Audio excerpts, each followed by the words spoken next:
what are the big mistakes that CEOs, when they're kind of running their business, where they just miss out on revenue opportunities and revenue growth opportunities within their business? It's like if you have a list of 3 or 5 that where like when you're going in, it's like I commonly see these. That would be even better. So the first one I already mentioned is having a referral program or asking existing clients for referrals. I think that that's super easy and no one thinks about it, and it literally could cost nothing depending on the type of business. I think another one is that you don't consider your past clients to become clients again.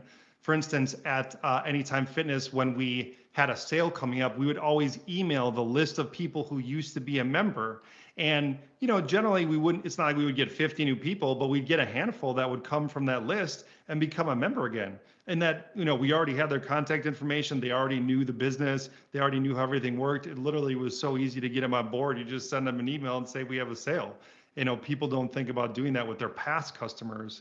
And I think that that's a super easy way to, to get some revenue quickly. The last one I would say is if no one has a pulse on daily sales goals or weekly sales goals, I think you're missing out on a huge opportunity.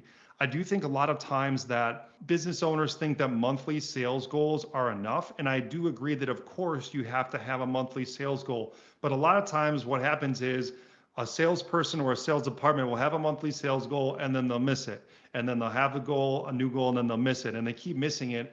And by the end of every month, they're missing it all the time. What's required in that scenario, in my opinion, is more detail and more daily accountability, because then they're having to answer the question every day, well, why didn't you hit your goal, instead of every month?